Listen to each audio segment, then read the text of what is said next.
calluses and lines, years of work and worry had left their mark behind. Hey guys, it's Stephanie Janicek. Welcome back to my YouTube channel. Today, because it's Father's Day and kind of a somber day for me, my father died in 1993, so I really miss him. I wanted to talk about dads in general. Dads are very important. A good father is the most monumental man in a kid's life, whether the kid be a boy or a girl. Boys need their fathers as examples of how to be a man. Girls need their fathers in order to see what kind of man they should marry. Now I know I'm going against the grain of every SJW psychopath and feminazi out there. Ban Father's Day. No. How about you ban feminism? Okay? There. And I'm trying not to be snarky here, but I wanted to talk about this. And how it kind of relates to Star Wars, because it does relate to Star Wars. So let's go on. We have Anakin Skywalker. He is the father of Luke Skywalker, Leia Organa Solo. They're twins, paternal twins, which means they don't look alike. They're twins, though. And Anakin Skywalker's legacy should have been teaching Luke how to be a Jedi, being an example of all the great manly virtues, showing Leia how that this is how I treat your mother well, and that this is the kind of man I want to see you with. Okay. But he never got to do that because he was so worried about his weakness, or he was so worried about protecting Padme and his visions, and we know that the future is so cloudy that the visions he saw weren't necessarily going to happen. As Yoda says, always in motion, the future is. So he falls to the dark side after helping Palpatine destroy Mace Windu. And he becomes Darth Vader. So we have this hero who falls. And then we have Luke Skywalker, the son of that hero, who not only goes through his own struggles and failures from his first peak at blowing up the Death Star with the help of Han Solo, to being defeated by his own father and getting his hand chopped off, to finding it in his heart to forgive that father and help restore his father to who he really was, which is Anakin Skywalker. And then we have Leia, and Leia in the EU has a very hard time. Darth Vader was particularly nasty to her and extremely nasty to Han Solo. There is a scene, I think, in one of the novels, and I'm not done reading it, I haven't even started it really, The Truce at Bakura, where she sees Anakin's ghost. And Leia, it just has a hard time. She doesn't want to accept him. And she and Han, throughout these early novels, go back and forth about kids. And when they get married, at the end of the courtship of Princess Leia, she, you know, or maybe it starts in Tatooine Ghost, but she insists she doesn't want children because she's worried about what they might inherit from her father. And Luke has just started helping her realize her own force potential. And Han at first agrees with her. All right, well, when we're ready, we'll adopt. But then he says, I want kids. Han is the one who wants children. Okay, so Leia has to reconcile herself with her father, who he was as Anakin Skywalker. And through the course of Tatooine Ghost, she gets this tablet journal that her grandmother, Shmi Skywalker, kept for Anakin. And a lot of what Shmi recorded is in that. And she comes to understand that Anakin truly was a gifted, amazing, good man who fell, who the person she knew as Darth Vader wasn't Anakin Skywalker. He was her father, but there's a huge difference between being a father and a dad. And to me, when I'm reading this book, I see her suddenly realizing, and it's not said, but suddenly realizing that everything good and decent about herself, about her brother, came from him and Padme. Now, she was raised by Bail Organa and his wife, and she got a lot of her virtues from them, learned. But her natural inclinations to do good, to do the right thing, are from Anakin and Padme. And Anakin, gave her through his own heritage, Force powers. She was sensitive to the Force, and she ends up in the EU becoming a Jedi. And it's an amazing transformation, but the biggest thing is that she learns to forgive him. And what's really interesting about this, about Tatooine Ghost, is the person who wanted to hear more is not Leia, it's Han. Of all the people, the one that was most callously treated by Darth Vader. What Vader did to him on Cloud City is, I can't even begin to describe it. It is nothing to sneeze at. In fiction writing, it was awful.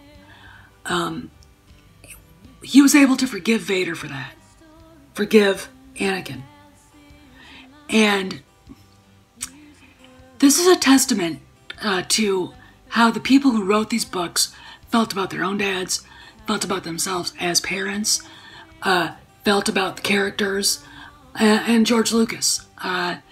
It's very poignant, I think. Fathers, as I said before, are the most important people in a child's life. If he's not there, that empty, shadow, that void that needs to be filled by that man, if he's not there, that's a shadow that hangs over a person's life their whole life. I was lucky to have my dad for 25 years.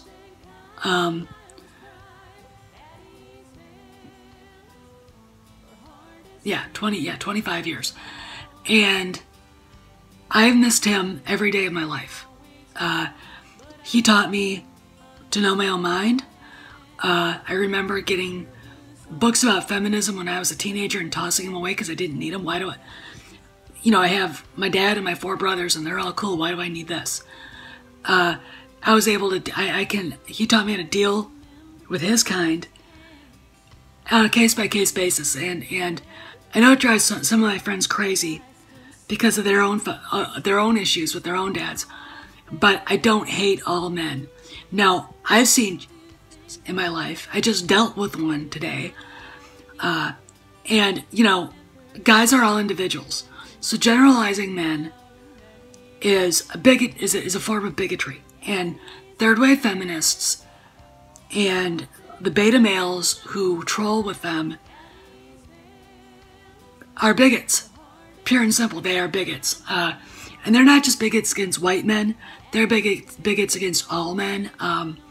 Just in what they did to Lando Calrissian in Solo is appalling. And it goes to the trying to take over and erase masculinity in our culture. A culture that doesn't have any masculinity in it at all, that celebrates anything but, is a dying culture. It really, really is. And you can see it all around you. You can see it in movies, big time. See it in TV shows, big time. You can see it in novels, in comic books, in music. And what Brie Larson said when she was saying, I don't need a 40-year-old man telling me whatever. I can't remember everything she said. It's like, Brie, that was a bigoted statement and you need to stop it, okay? And it's just first off, that's virtue signaling. Second of all, it's complete and utter ignorance. And it just needs to stop. I mean, it really does need to stop. And since this is Father's Day, I wanted to talk about it. Now, we have Han Solo in the EU, who basically is really longing for children, longing to give a son and a daughter the things he never had as a kid because he'd grown up an orphan. And he and Leia have 3 children. Jason and Jaina are twins. And what I find fascinating is that Luke and Leia are twins. So therefore, Leia having twins would be a big, big, big, big deal. I mean, she probably would have twins. And the fact that this new BS that Disney's barfing out there, they only have 1 kid, that doesn't make any sense. She would have probably would have had 1, but likely would have had twins. So, Leia has twins, Jason and Jaina, and then later she has their son Anakin, and she's forgiven Anakin Skywalker enough to name their youngest boy Anakin. And these kids all grow up to be Jedis. Han is a very good father. He's a very caring dad. The kids are all great pilots because of him. They're Jedis because of Leia and Luke's mentorship.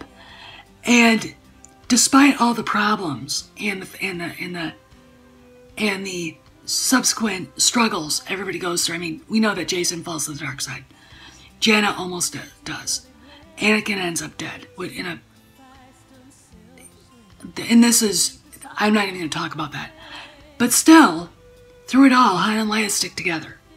He is still the man the kids all look up to. He is still the guy that, at the end of the day, doesn't back down from taking his responsibility as their father. He's the dad he wanted in his own life. And it's sickening to me that Disney, Claudia Gray, and Chuck the Insane One Wendig could destroy that relationship and that father figure that is so needed in Star Wars, in the Skywalker saga, because ultimately that's what it's about. George Lucas wrote the rise and fall and redemption of Anakin Skywalker with Luke as the hero that helps bring his father back home. Alright? Fathers are huge in Star Wars. So what is the deal? Disney. I want to say this. My father was a World War II veteran. He was a radio man in B-24 Liberators. He and my mother both went through the Depression as children. Trust me, I learned the value of $1 when I was about 10 years old. Alright, I'll tell you that story. I wanted a Breyer horse, and Dad just decided he wasn't going to buy it that day.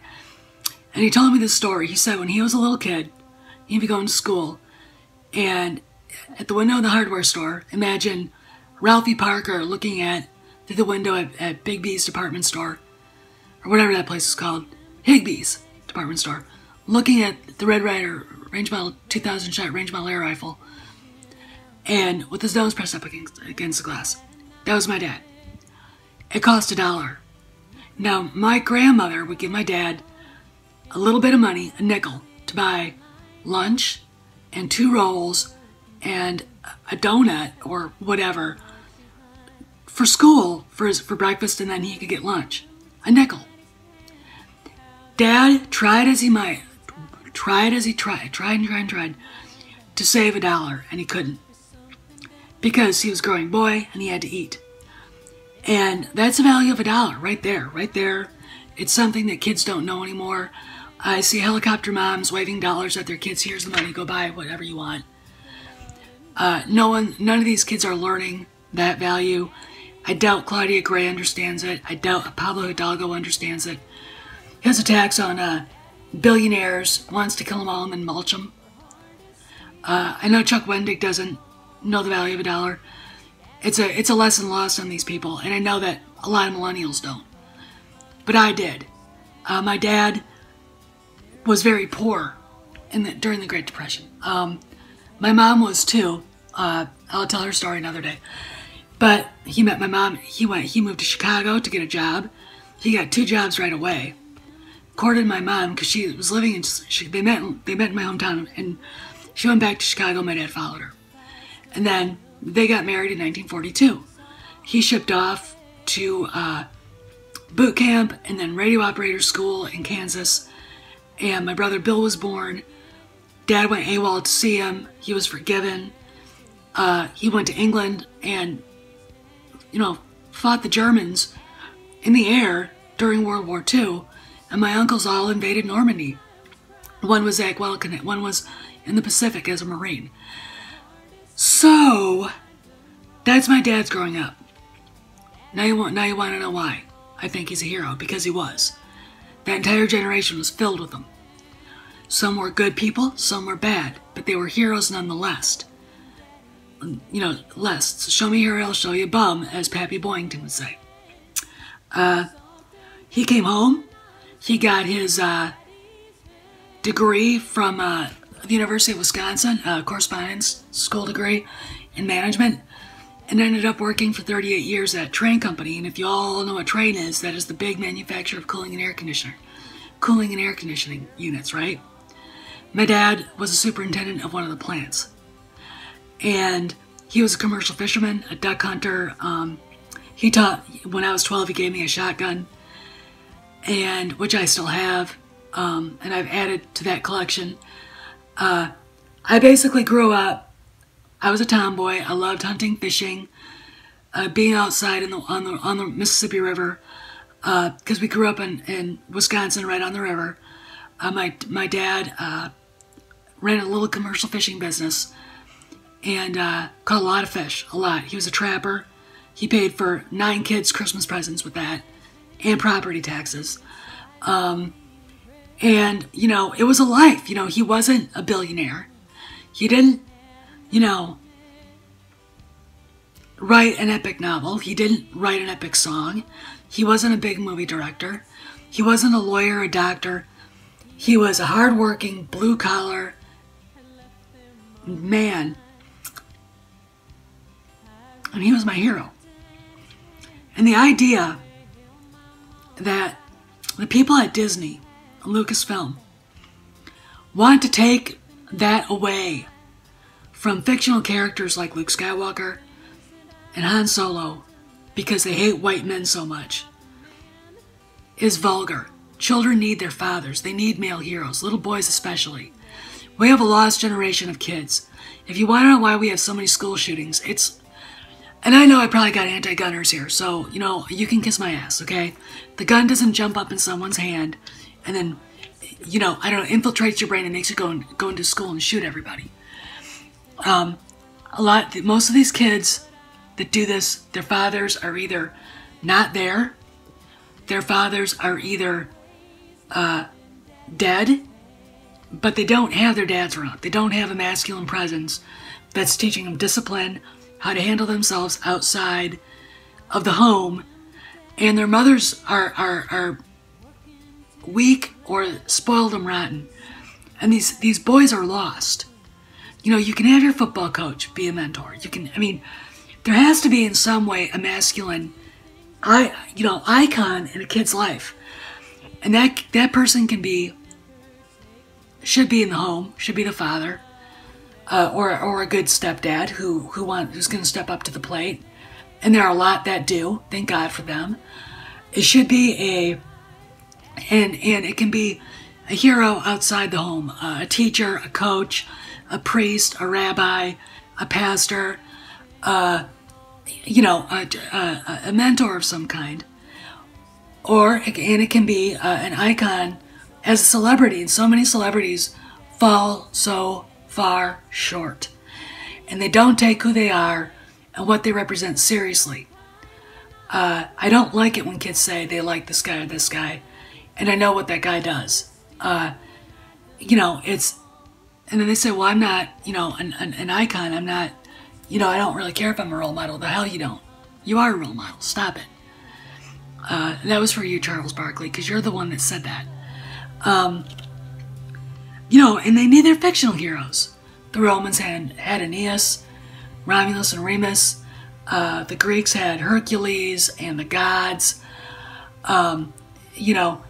all of these Arthur, the heroes of the Nordic saga, and now we've got, let's see, in fiction we've got Mitch Rapp, Brad Thor, Scott Harvath, you can think of them, Tom Clancy's Jack Ryan, and it's okay. I have very few female heroes because so many women fall so short of what being a real woman is. I mean, Gloria Steinem is pathetic. I mean, come on, let's face it.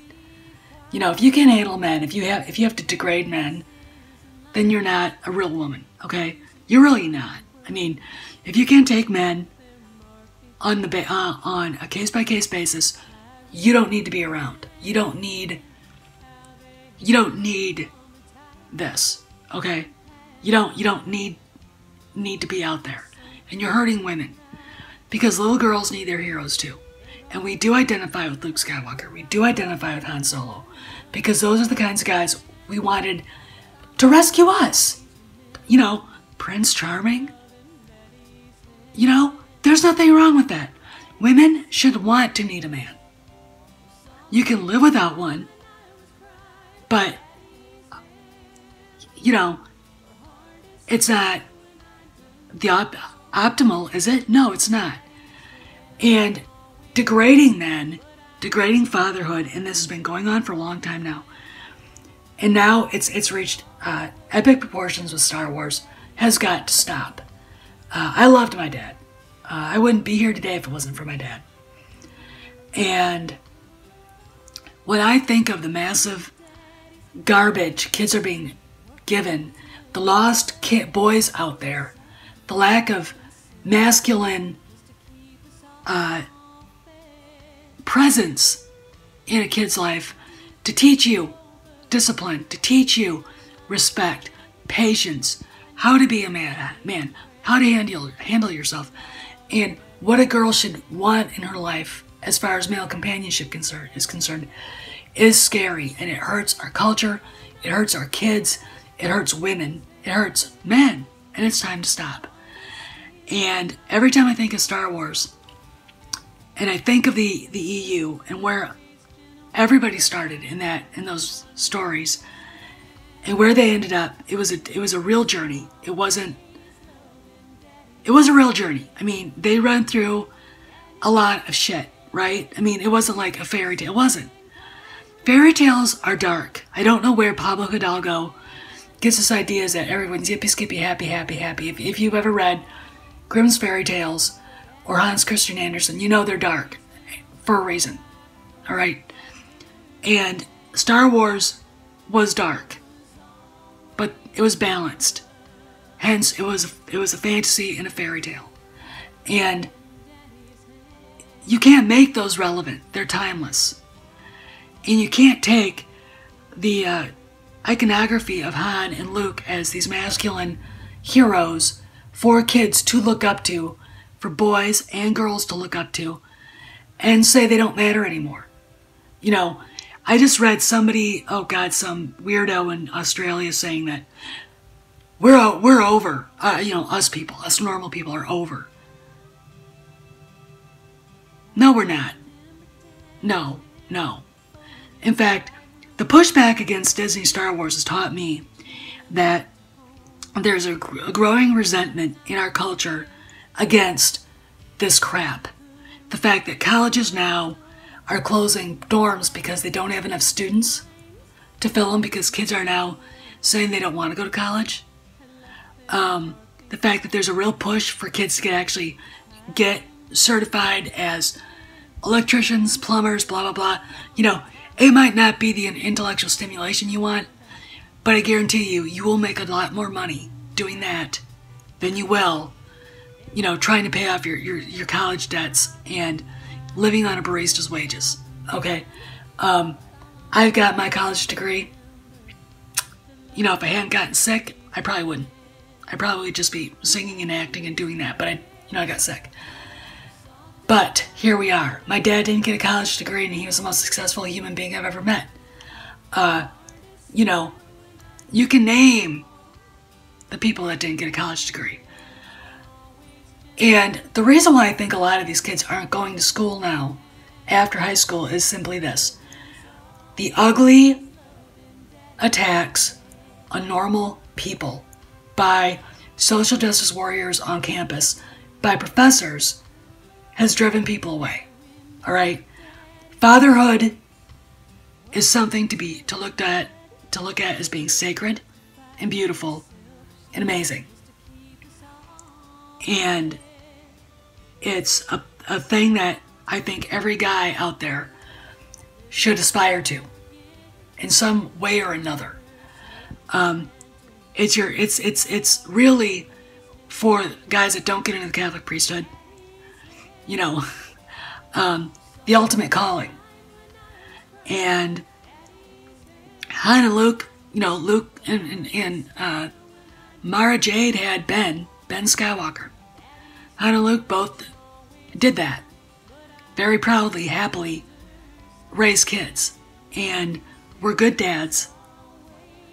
You know, but Lucasfilm decided to take that all away from them.